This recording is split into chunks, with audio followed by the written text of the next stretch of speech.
Alright, नमस्कार आप सभी। मैं मेहमानों का स्वागत है, आप सभी दर्शकों का और सभी जो भी जिस भी माध्यम से जुड़े हुए हैं, आप सभी का बहुत बहुत स्वागत है।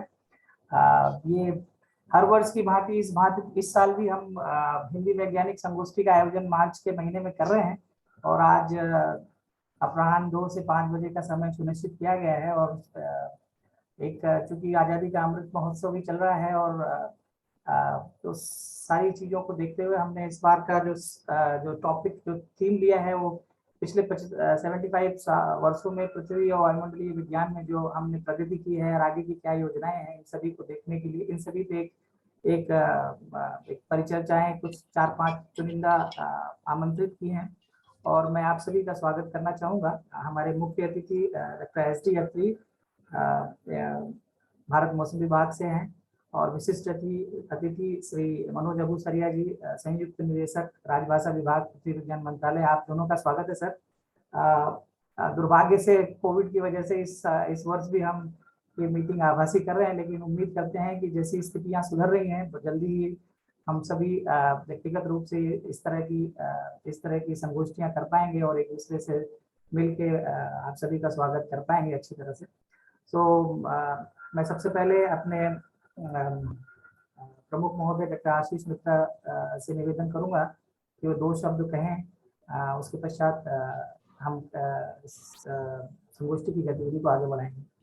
मित्रा सर, आप। नमस्कार। मैं पहले डॉक्टर एस डी अत्री जो भारत मौसम विज्ञान विभाग से बहुत वरिष्ठ साइंटिस्ट हैं, उनका अभिनंदन करता हूं। फिर हमारे मंत्रालय का श्री मनोज अबूसरिया जी जो संयुक्त निदेशक है राजभाषा पृथ्वी विज्ञान मंत्रालय में, उनका वेलकम करता हूं। तो हमें समय समय से श्री मनोज अबूसरिया जी से गाइडेंस मिलता रहता है, तो उसी के गाइडेंस में हम लोग जैसे पिछले बार भी एनुअल साइंस वर्कशॉप किए थे और इस बार ये फाइनेंशियल ईयर अभी खत्म होने जा रहा है, तो उससे पहले हम उम्मीद कर रहे थे कि इन पर्सन करेंगे 2 दिन का, बट जैसे ही ये फिर थर्ड वेव आने लगा तो हमने ये डिसाइड किया कि इन पर्सन ना करके एक ब्रीफली इसको ऑनलाइन ही करते हैं। और जैसे डॉक्टर अखिलेश ने बोला कि अगले फाइनेंशियल ईयर में हम मार्च तक ना वेट करके जैसे ही स्थिति बेहतर हो जाएगा तब हम इन पर्सन 2 दिन का वर्कशॉप करेंगे और सभी से मिलने का कोशिश करेंगे। तो जैसे सभी जानते हैं कि जो मौसम विज्ञान है और इससे रिलेटेड कृषि विज्ञान और जो वाटर अवेलेबिलिटी, ये बहुत ही मतलब सोसाइटी के एप्लीकेशन और करीब है। ये जो मौसम विज्ञान और क्लाइमेट चेंज और ये सारे जो विषय है, तो इसीलिए ये बहुत जरूरी हो जाता है कि विज्ञान जैसे जैसे आगे बढ़ता है, इस विज्ञान में क्या प्रोग्रेस हुआ है उसको हम सरल भाषा में, हिंदी में और अपने अपने क्षेत्रीय भाषा में इसको समझाने का कोशिश करें, कम्युनिकेट करने का कोशिश करें। तो उस दिशा में अभी आप देखे होंगे काफ़ी प्रयास हो रहा है भारत सरकार के द्वारा। तो पृथ्वी मंत्रालय के अंदर जितने भी इंस्टीट्यूट है और मंत्रालय है, तो काफ़ी इस दिशा में काम हो रहा है। तो पहले जैसे हिंदी में कामकाज, अभी हिंदी के साथ साथ क्षेत्रीय दूसरे भाषा में भी इसका काम को कैसे आगे बढ़ाया जाए उसमें ध्यान दिया जा रहा है। तो हम लोग जैसे ज़्यादातर यहाँ पे साइंटिस्ट हैं और हम आज के डिस्कशन के माध्यम में दोबारा मतलब रीइंफोर्स करेंगे कि हिंदी भाषा में अपना विज्ञान के जो समराइज करना कितना महत्वपूर्ण है। तो ये उसी दिशा में एक प्रयास है कि हम विज्ञान को और विज्ञान का तकनीकी चीज़ों को कैसे हिंदी और क्षेत्रीय भाषा में आगे बढ़ाए। तो इसमें बहुत लंबा काम अभी बाकी है, क्योंकि मेन जो प्रॉब्लम है कि तकनीकी शब्दावली का बनाना और जो टेक्स्ट बुक है स्कूल, कॉलेज, इंटरमीडिएट वहाँ से शुरू करके, तो ये काफ़ी लंबा काम है। बट मैं सब लोगों का आभारी हूँ कि जो इस काम में जुड़े हैं और प्रयास कर रहे हैं। तो ये लग रहा होगा कि जो बहुत छोटा प्रयास है, लेकिन इस रास्ते में जैसे क्षेत्रीय भाषा में और हिंदी में तकनीकी नॉलेज को ट्रांसलेट करके नॉलेज बेस और बुक किताबें बनाना, तो उस दिशा में ये बहुत महत्वपूर्ण काम है। तो ये एक तरह का जो रिचुअल आप कहिए, जिसको हम रिले रेस की तरफ बनाए रखे हैं, तो ये मतलब औपचारिकता लगेगा दिखने में, बट इसका महत्व बहुत है। तो मैं पुनः हमारे मुख्य अतिथि डॉक्टर आत्री और विशिष्ट अतिथि श्री अबू सरिया जी और जितने हमारे स्पीकर हैं उनका भी मैं बहुत आभारी हूँ कि बहुत कम समय में वो एक्सेप्ट कर लिए हैं हमारे इनविटेशन। और मैं देख रहा था टॉपिक अर्थ साइंसेस, मानसून और एरोसोल, जो हॉट टॉपिक्स है, आर्टिफिशियल इंटेलिजेंस और हमारे युवा साइंटिस्ट कौसम भी, वो सब तैयार हो गए वार्तालाप और टॉक देने के लिए। तो उनका मैं बहुत बहुत आभारी हूँ। तो हम इस आज के बाद अगले 6 महीने के अंदर इन पर्सन 2 दिन का वर्कशॉप करेंगे। तो हमें उम्मीद है कि उसमें हम लोग जुड़ेंगे। इसी के साथ मैं कार्यक्रम को आगे बढ़ाने के लिए डॉक्टर अखिलेश को रिक्वेस्ट करूंगा। धन्यवाद।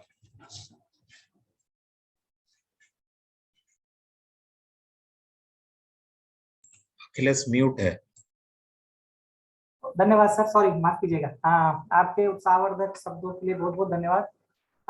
अब मैं अपने मुख्य अतिथि श्री SD अत्री सर का एक संक्षिप्त परिचय देना चाहूंगा। हालांकि अत्री सर किसी परिचय के मोहताज नहीं है, लेकिन फिर भी एक संक्षिप्त परिचय में बाकी दर्शकों की उनके लिए सुविधा के लिए। अत्री सर से बहुत पहली मुलाकात लगभग 20-22 साल पहले जब हम MSc करके आए थे, हम लाल साहब के साथ काम करते थे, उस समय मुलाकात हुई थी। एग्रो एडवाइजरी सर्विसेज उस समय शुरू हुई थी। आज की डेट में अत्री साहब भारत मौसम विभाग में साइंटिस्ट जी के रूप में कार्य कर रहे हैं। इनका इंटरेस्ट, रिसर्च इंटरेस्ट जो है urban metrology, agro metrology, environmental और क्लाइमेट चेंज और तमाम सारे विषयों पर इनकी एक्सपर्टीज है। इनका काफी योगदान एग्रो एडवाइजरी सर्विसेज के डेवलपमेंट और उसके डिसम्बर्समेंट में रहा है। तो मैं अब ज्यादा समय व्यर्थ न करते हुए अपने मुख्य अतिथि श्री डॉक्टर SD अत्री साहब से अनुरोध करूंगा कि वो 2 वचन बोल के संगोष्ठी का शुभारंभ करें। अत्री सर, नमस्कार, प्लीज। नमस्कार, धन्यवाद अखिलेश, डॉक्टर अखिलेश। आदरणीय डॉक्टर मित्रा साहब जो NCMRWF के प्रमुख भी हैं, डॉक्टर मनोज अबू सरिया जी जो संयुक्त निदेशक हैं पृथ्वी विज्ञान मंत्रालय में, और NCMRWF के वैज्ञानिक तथा इस संगोष्ठी में सभी पार्टिसिपेंट्स। सबसे पहले मैं धन्यवाद करना चाहूँगा NCMRWF का, जिन्होंने आप सबसे जुड़ने का हमें मौका दिया। और जो ये संगोष्ठी है जिसका विषय है स्वतंत्रता के 75 वर्षों में पृथ्वी एवं वायुमंडलीय विज्ञान समीक्षा एवं भविष्य। जैसा सभी जानते हैं कि भारत अपना 75वां जो स्वतंत्रता दिवस समारोह जो चल रहा है, और NCMRWF को भी अपने 34वें वर्ष में अग्रसर है। तो बधाई देना चाहूंगा एक जो ये बहुत ही महत्वपूर्ण संगोष्ठी का जो आयोजन किया है। और पहले ही मित्रा साहब ऑलरेडी प्रकाश डाल चुके हैं कि ऑनलाइन क्यों किया है, और इसके ऊपर आगे भी जैसे उन्होंने बताया 2 दिन की संगोष्ठी करेंगे। NCMRF का जो कंट्रीब्यूशन है सभी जानते हैं, चाहे वो नए अनुप्रयोगों के अनुसंधान में हो, विकास में हो, प्रदर्शन के विश्वसनीयता और सटीकता के साथ जो उन्नत संख्यात्मक मॉडल भविष्यवाणी है, इनमें अपने देश में और इवन जो आसपास के देशों में है उनमें भी बहुत सारा कंट्रीब्यूशन NCMRWF का है, आप सब जानते ही हैं। इसके अलावा जैसे मौसम है, जलवायु के लिए, या इवन बिम्स्टेक केंद्र के रूप में भी NCMRWF कार्य कर रहा है, हम सब जानते हैं। और जहां मौसम और जलवायु की मॉडलिंग है, डाटा आत्मसात है, अनुप्रयोगों का विकास है, या बिम्स्टेक देश के कौशल विकास का कार्यक्रम यहाँ पे किया जा रहा है। और जैसा आप सब जानते हैं कि 2.8 पेटाफ्लॉप्स के जो हाई पावर कंप्यूटिंग सिस्टम है वो इस केंद्र के पास है। जब हम अर्थ और एटमॉस्फेरिक साइंसेस की बात करते हैं या कई पृथ्वी और वायुमंडलीय विज्ञान की बात करते हैं, तो जो वातावरण में होने वाली सभी प्रक्रियाओं का इसमें सम्मिलित होना रहता है, और साथ में जो दूसरी प्रणालियां हैं इसके साथ भी इनका क्या संबंध है, ये बहुत जरूरी है इस सब की अंडरस्टैंडिंग के लिए। और खासकर मुख्य रूप से अगर हम जल मंडल की बात करें या क्रायोस्फीयर की बात करें, लिथोस्फीयर की बात करें, बायोस्फीयर या बाहरी अंतरिक्ष, जो सारे के सारे जो अर्थ के सिस्टम हैं इनको इंटीग्रेट करता है, इनकी मॉडलिंग करता है, और जो प्रोडक्ट्स देता है, जो IMD है, IITM है, जैसे मैंने बताया भारत क्या दूसरे देश भी जो NCMRWF पृथ्वी और वायुमंडलीय विज्ञान में जो अपने प्रोडक्ट्स देता है, इससे मौसम और जलवायु की जो प्रिडिक्शन है, पूर्वानुमान है, इसमें बहुत ज्यादा सुधार आया है। एक चीज हमें ध्यान रखना पड़ेगा कि जो बुनियादी प्रक्रियाएं हैं उनकी हमें समझ होनी चाहिए, उनकी मॉडलिंग में हमें सुधार करना है। अगर हमें ये दो काम करने हैं, उनकी अंडरस्टैंडिंग करना है, उनमें इंप्रूवमेंट करना है, तो वायुमंडलीय विज्ञान की प्रगति में अवलोकन, वैचारिक तथा तकनीकी दृष्टिकोण में वास्तविक प्रगति हमें करनी पड़ेगी। कुछ चैलेंजेस हैं, ऐसा नहीं है कि एकदम सारे काम हो जाएंगे। मैं थोड़ा सा एक संक्षिप्त में चैलेंजेस के ऊपर प्रकाश डालना चाहता हूं। जो चुनौतियां हैं खासकर हमारे पास, जैसे एक डाटा आत्मसात, जिसको हम डाटा एसिमिलेशन की चुनौती हम कहते हैं, क्योंकि तरह तरह नए नए सिस्टम से डाटा हमें मिलता रहता है, इसको हमें एसिमिलेट करना है। दूसरा, वातावरण में छोटे पैमाने की प्रक्रियाएं, जिसको हम small scale processes in the atmosphere कहते हैं, इसकी भी हमें एड्रेस करना पड़ेगा। एयर पोल्यूशन केमिस्ट्री, वायु प्रदूषण रसायन विज्ञान, इसको भी हमें एसिमिलेट करना पड़ेगा। एरोसोल क्लाउड इंटरेक्शन, जो आज की डेट में क्लाइमेट चेंज के लिए, वेदर पैटर्न में चेंजेस है, क्लाइमेट में पैटर्न है, तो इसका बहुत बड़ा रोल है। फिर वेदर प्रेडिक्शन, तो अल्टीमेटली जिसके ऊपर IMD, NCMR, IITM सभी लगे हुए, इसमें भी हमें और ज्यादा शोध करना पड़ेगा। Remote sensing for meteorology and climate, जिसको हम मौसम विज्ञान और जलवायु के लिए रिमोट सेंसिंग कहते हैं। इसके अलावा हाइड्रोलॉजिकल चक्र की वायुमंडलीय शाखा, यानी atmospheric branch of hydrological cycle, इसकी भी अच्छी अंडरस्टैंडिंग होनी चाहिए, इसकी भी चैलेंज को हमें एड्रेस करना है। इसके अलावा interaction of the scales in the climate simulation, जिसको हम जलवायु सिमुलेशन में परस्पर क्रिया माप कहते हैं। चरम घटनाएं, आज की डेट में हर आदमी एक्सट्रीम इवेंट्स की बात करता है, कभी आपके चेन्नई रेन की बात करते हैं या श्रीनगर रेन की बात करते हैं। दुनिया के पूरी दुनिया में जो एक्सट्रीम इवेंट्स बढ़ रहे हैं, और जो अभी 15 जनवरी को वर्ल्ड इकोनॉमिक फोरम की रिपोर्ट आई है, 10 में से जो अगले 10 सालों में मेजर इम्पैक्ट्स होंगे, मेजर जो खतरनाक घटनाएं, उनमें 5 एनवायरमेंट से रिलेटेड है, और एक्सट्रीम इवेंट्स टॉप पे आता है। इसके अलावा जो interaction of scales in climate simulation है, आपके जलवायु पर सौर प्रभाव, सोलर इन्फ्लुएंस ऑन क्लाइमेट, शहरी मौसम और जलवायु, आज की डेट में क्योंकि हमारे अराउंड 50% जनसंख्या शहरों में, और शहरों की समस्याएं हर रोज बढ़ती जा रही है, जिसको हम अर्बन वेदर एंड क्लाइमेट कहते हैं। और लास्ट में जो हम कहेंगे ओजोन क्षय और पुनर्प्राप्ति, यानी ओजोन डिप्लीशन और रिकवरी, जो 10-12 चैलेंजेस हैं, हमें इनको एड्रेस करना है। और जितने भी हम शोध होगा हमारे, इन सबको इंटरेक्ट करके नए नए प्रोडक्ट्स निकालने, ताकि वेदर और क्लाइमेट की हम और ज्यादा जो जिसको कहते हैं स्किल इंप्रूवमेंट कर सकें। और जो ये आज की संगोष्ठी है, ये इस दिशा में एक महत्वपूर्ण अदा करेगी, मेरा ऐसा विश्वास है। इसके साथ मैं पुनः धन्यवाद देता हूँ, पुनः बधाई देता हूँ एक बहुत अच्छी जो संगोष्ठी का आयोजन करने के लिए। धन्यवाद। जय हिंद। धन्यवाद सर, बहुत बहुत धन्यवाद आपके आशीष वचनों और आपके वचनों के लिए। मैं उम्मीद करता हूं कि संगोष्ठी आपके बताए गए सुझावों और निर्देशों के अनुसार हम लोग आगे भी इन विषयों पर चर्चा करते रहेंगे।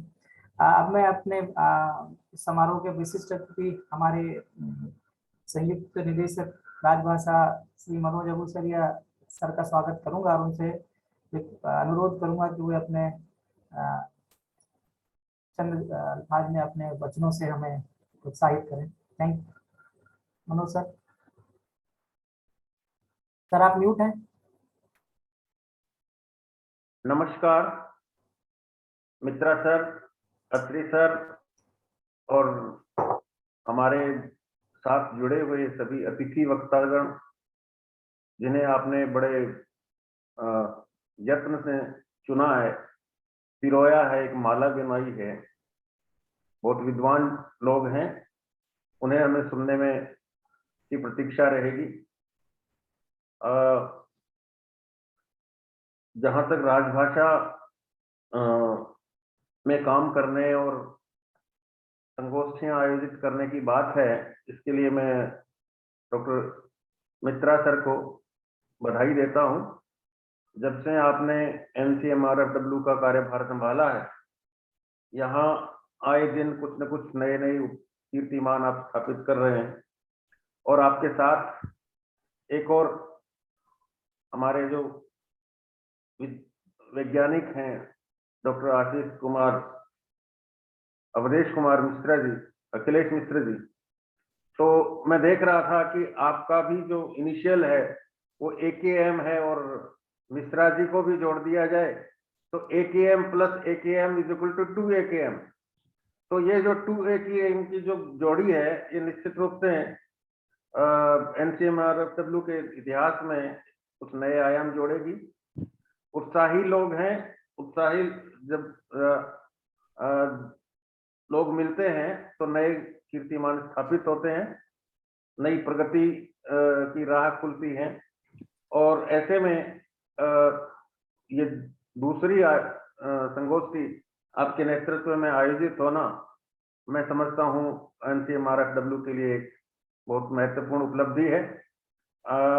मुझे ये भी बताना है, जिन लोगों को जानकारी नहीं है उन लोगों की जानकारी के लिए बताना चाहता हूँ कि NCMRFW में जब से मित्रा सर आए, उससे पहले पार्लियामेंट्री कमेटी इस संस्थान की 2 बार जांच कर चुकी थी, निरीक्षण कर चुकी थी, और दोनों बार उसमें असफलता हाथ लगी थी। लेकिन जैसे ही मित्रा सर ने टेक ओवर किया, तो उन्होंने इन सारी चीजों को, इसके महत्व को समझा और अपनी एक टीम बनाई। तो उस टीम का के जो परिणाम थे, जो प्रयास थे, वो सफल हुए। और पिछली बार एक सफल निरीक्षण NCMRFW का हुआ। तो इस संबंध में मुझे यही कहना है सर कि इस समय को बुझने न दे। इस तरह की एक्टिविटीज आपके नेतृत्व में होती रहें, तो ये काम आगे बढ़ेगा और आगे एक नई परिपाटी आप छोड़ करके जाएंगे, और ऐसा ही काम आगे भी चलता रहेगा। अब मैं आपके और अतिथि वक्ताओं के बीच में ज्यादा समय न लेते हुए आपको केवल शुभकामनाएं दे सकता हूं और आपसे अनुरोध करता हूं कि पृथ्वी विज्ञान मंत्रालय की जो पत्रिका है धरणी, जिसका प्रकाशन होने वाला है, उसमें आप अपने लेख हमें जरूर कंट्रीब्यूट करें। सभी जो अतिथि वक्ता आए हैं, मैं उनसे भी अनुरोध करूंगा। डॉक्टर सुब्रता मिश्रा ने अपना ये योगदान हमें पहले ही भेज दिया है, इसके लिए हम उनके आभारी हैं। और NCMRFW की तरफ से हमें जितने भी लेख मिल सकें, और डॉक्टर अत्री सर से भी मैं इस अवसर पर अनुरोध करूंगा कि आप आज के इस व्याख्यान पर ही अपना एक लेख हमें बना करके दे सकते हैं, तो उसको हम अपने पत्रिका में छापेंगे। और मुझे मित्रा सर को एक सुझाव देना था कि आज की जो संगोष्ठी है, इसकी आप रिकॉर्डिंग करवा रहे हैं, बहुत अच्छी बात है। इस रिकॉर्डिंग को भी आप अपनी वेबसाइट पर अपलोड करवा देंगे ताकि आगे भी लोग इसको देखते रहें। और आप देखेंगे कि बहुत सारे लोगों ने, जैसे अभी पृथ्वी विज्ञान मंत्रालय में 22 फरवरी को जो आयोजन हुआ था, उसको अब हम देखते हैं तो हमें लगता है कि यार जो चीज हमने एक बार की थी, उसका लाभ लोग दिन रात लेते रहे हैं। तो अभी तक उस वीडियो को लगभग 11,000 लोग देख चुके हैं। तो उस हिसाब में आप अपने इस कार्यक्रम को अपने वेबसाइट पर भी अपलोड कराने का व्यवस्था करें। नमस्कार, शुभकामनाएं। थैंक यू सर, बहुत बहुत धन्यवाद आपके वचनों के लिए, आपके इनकरेजिंग रिमार्क्स के लिए। आपका सहयोग और आपका मार्गदर्शन हमेशा से ही काफी महत्वपूर्ण रहा है हमारे सभी हिंदी कार्यक्रमों में और अन्य कार्यक्रमों में भी। और जैसा आपने बताया कि संसदीय समिति के सामने वो हम जो भी कर पाए आपके सहयोग के बिना असंभव था। आपको काफी परेशान भी किया उस समय हमने, पर आपके और IITM और तमाम सारे और मित्रों के सहयोग से और हमारे प्रमुख मित्रा सर के निर्देशन में हम संसदीय समिति के समक्ष पास कर पाए अपने आप को। तो आपका बहुत बहुत धन्यवाद। और आपको हर इस तरह की किसी भी इवेंट, किसी भी प्रोग्राम के लिए हमें बड़ा अच्छा लगता है। आपको हम आखिरी समय में भी अप्रोच करते हैं, तो आप हमेशा अपनी उपलब्धता हमारे लिए बनाए रखते हैं।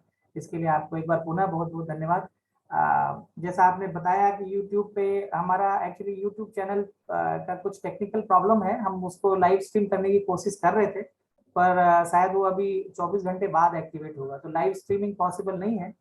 तो मैं अभी कुछ और टेक्निकल प्रॉब्लम से उसमें फोन वेरिफिकेशन हो रहा था। हमारा पुराना YouTube चैनल में कुछ प्रॉब्लम है, उसके पासवर्ड भूल गए थे, वो लॉस्ट हो गया है। तो बट ये रिकॉर्डिंग हो रही है, इसको हम अपने वेबसाइट पर, अपने YouTube चैनल पर जरूर इसको अपलोड करेंगे। हमने उम्मीद की थी कि हम इसे लाइव स्ट्रीम भी करें, लेकिन कुछ टेक्निकल इश्यूज हैं। अभी सुब्रता जी भी पूछ रही थी, तो आप सभी लोग अगर चाहें तो ये जूम लिंक शेयर कर सकते हैं। इसमें हम 100 पार्टिसिपेंट तक इसमें ज्वाइन कर सकते हैं। तो मैं उम्मीद करता हूँ कि बाकी लोग इन्हें इन विषयों पे वो होगा, वो बाद में यूट्यूब पे भी जाके देख सकते हैं। तो आप एक बार पुनः आयोजन समिति की तरफ से आप सभी मेहमानों का, आप सभी अतिथियों का बहुत बहुत धन्यवाद। और मैं आप उम्मीद करता हूं कि आप सभी का आशीर्वाद है और आप सभी की तरफ से संगोष्ठी शुभारंभ की जा सकती है। Shall we start Mitra sir? हाँ, तो आप भी कंडक्ट करिए।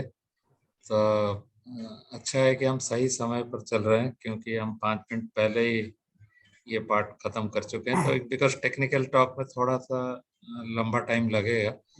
और मैं अनुरोध करूंगा कि जो 4:40 से 5:20 मिनट का एक डिस्कशन है, तो मैं सबको अनुरोध करूंगा कि उस डिस्कशन में अगर ज्वाइन कर पाए और अपना सुझाव दे, तो आगे का जो हमारा कार्यक्रम उसके लिए बहुत ही अच्छा रहेगा।